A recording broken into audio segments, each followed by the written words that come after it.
Creo Parametric 11 keeps the tradition of making core tools, widgets, and workflows better and easier to use. This video shows several of these improvements bundled together. Let's start with drag handles. In Creo 6, we improved their appearance and visibility on screen, but we kept most of the existing handle types and their functions as before, even though we updated how they look.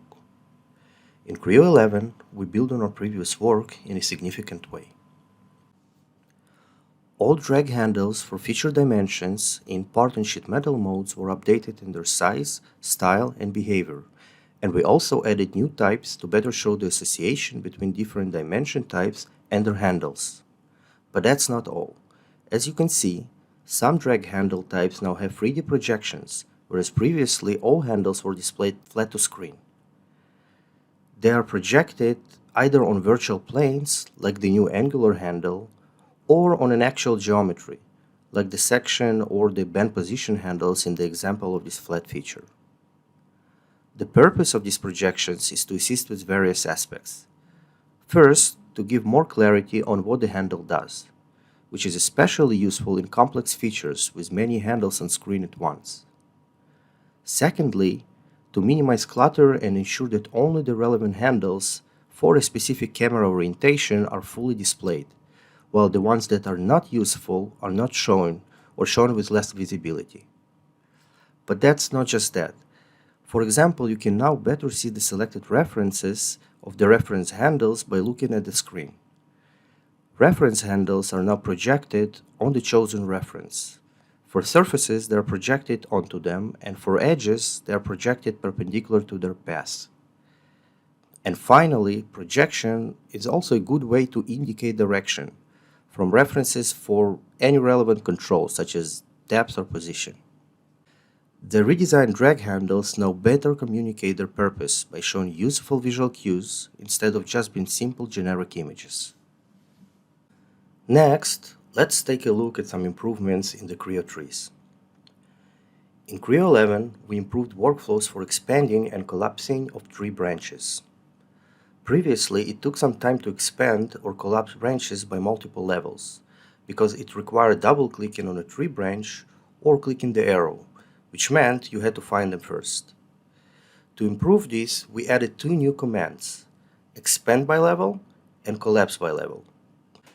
Expand by level expands the selected branch by one more level with each click, while collapse by level does the opposite. You can now access these new commands in the main tree toolbar for any tree in Creo.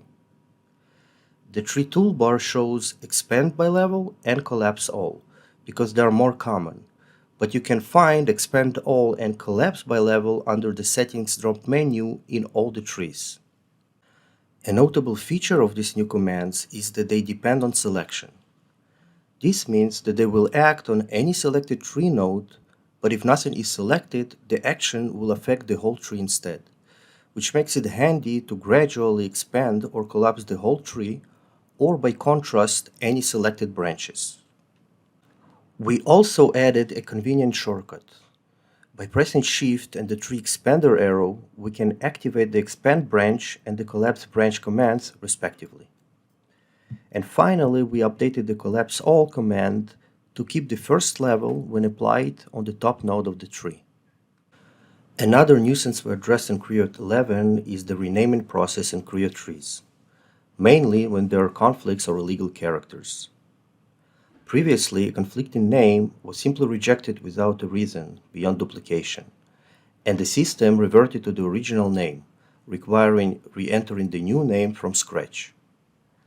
In Creo 11, when the newly entered name causes a conflict, a new warning is shown and indicates which tree node causes the conflict. The rename dialog will remain open and preserve the text that was entered so it can be changed to a valid name or until we cancel the operation with escape.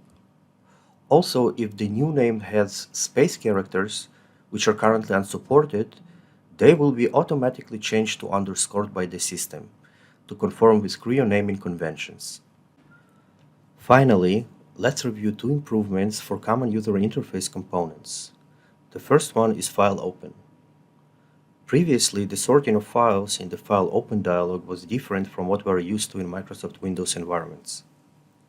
In Creo 11, we updated the sorting to match the standard sort order that we are most familiar with from Windows.